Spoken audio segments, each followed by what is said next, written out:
Só para entender, é como se você fosse o advogado de quem não consegue pagar um advogado. Um dos nossos trabalhos é exatamente. Um Talvez o mais famoso, o que mais nos demanda é justamente representar quem não contratou um advogado ou não pode pagar um. Mas quais seriam as outras funções? Ou da defensoria pública, Tem por outras, exemplo? por exemplo, atuação extrajudicial em acordos, por exemplo, no caso do crime de Brumadinho, no desabamento, a gente foi fazer costuras de proteção dos direitos humanos fora do processo judicial também. Eu não atuo só no processo, eu atuo no extrajudicial, que a gente chama, que é evitando que os processos aconteçam. A gente tem uma função também que a lei me obriga, eu tenho que fazer educação de direitos. Para a população em geral. Educação de direitos. Ó, vou pegar e olha só, quais são os direitos que a população tem. Explicar. Então a gente faz muito post na rede social, a instituição também faz. Olha só, por exemplo, eleição, quem pode votar, quem não pode votar, quais são os direitos que você tem. Fui preso, como é que tem que proceder comigo? Ou então, um parente meu foi preso, o que eu posso fazer, quais são os direitos que esse cidadão tem? Fui vítima de um crime, o que você pode fazer por mim? A gente atua também. A defensoria é responsável por educar a população nesse sentido. Educação de direitos. Educação de direitos. Eu não sabia, não. Educação de direitos é uma das minhas funções. E tentativa, sempre que possível, de solução extrajudicial dos problemas. A nossa ideia é evitar a judicialização. Apesar de a gente trabalhar muito na justiça, a nossa ideia é sempre que possível evitar a judicialização, né? Sempre que possível resolver os problemas de forma mais rápida. Então é um órgão, um agente público que está à disposição, formado em direito, que presta concurso público para ter o cargo, que vai resolver os problemas das pessoas e resolver os problemas da sociedade. A Constituição Federal vai dizer que a defensoria é instrumento do regime democrático, né? E uma expressão, uma instituição que é a expressão dos direitos humanos. Então eu tenho como missão, né, como responsabilidade, proteger minorias, proteger os direitos do indivíduo, mesmo em relação ao Estado. Meio que o Estado, aquele ente poderoso, ele muitas vezes, quando ele se coloca contra o particular, ele é muito poderoso. Né? Imagina você, Sim. Que instrumento que o cidadão privado, eu tenho na minha vida particular, vocês todos têm na vida particular, quando o Estado coloca diante dele uma acusação. Como é que você enfrenta isso? Né? E aí a defensoria é o órgão que vai estar ao teu lado. Peraí, vamos tentar equilibrar um pouquinho essa balança, vamos ajudar que esse indivíduo não seja atropelado às vezes. Mas eu estou me colocando exatamente na situação que você mencionou agora. Eu contra o Estado. Não é uma balança desigual? E Muito. É desigual. Muito desigual. A lei vem para equilibrar essa balança? A ideia porque quando a gente está... Porque eu vejo ela completamente desigual com lei ou sem lei. Exato. No crime, como é que acontece no crime, por exemplo? Que eu sou criminalista, né? Minha área mais consigo falar com um pouco mais tranquilidade. O Ministério Público é um órgão, como a Defensoria é um órgão do Estado, autônomo, que tem como função processar e, se acreditar que tem crime ali, denunciar, investigar as pessoas, supervisionando a atividade da polícia.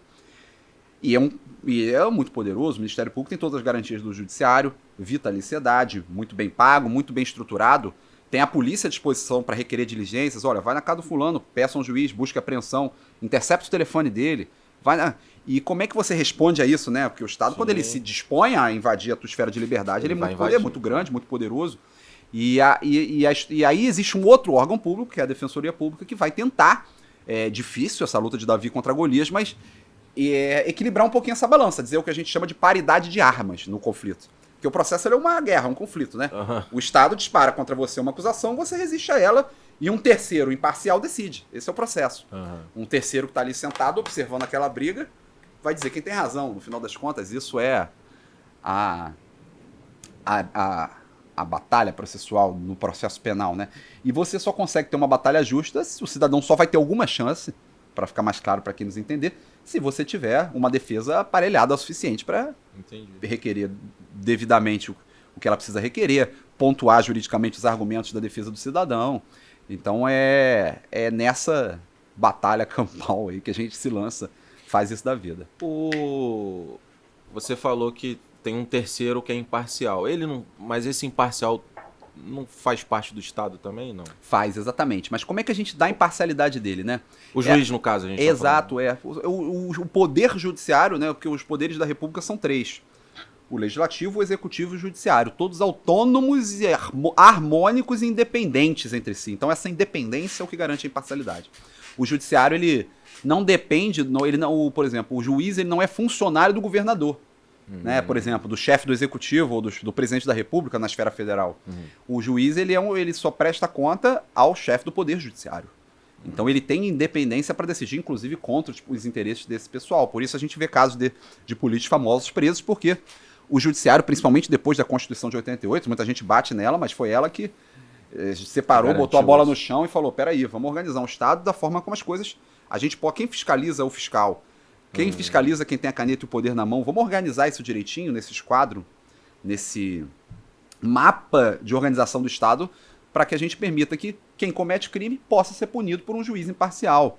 Ou também quem é acusado por uma acusação que faz uma acusação indevida possa ser absolvido, apesar da pressão popular, mesmo diante de um caso de muita repercussão. Como é que eu tenho uma chance disso acontecer, né?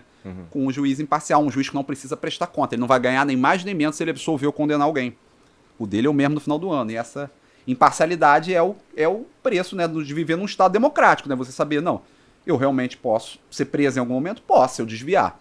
Mas esse desvio tem que ser provado num processo que siga o figurino, né, as regras constitucionais. E a gente está ali para que isso aconteça. Eu estou mesclando um pouquinho termos jurídicos, termos um pouco mais leigos, para tentar que todo mundo nos entenda. Sim, sim. Então, se meus amigos da área do direito aí sentirem falta de alguma tecnicidade, é porque eu estou de propósito tentando tornar um pouco mais... Isso aqui não é uma aula. Exato, eu estou tentando tirar um pouco mais tentando tornar um pouco mais clara a turma que não necessariamente é formada em direito.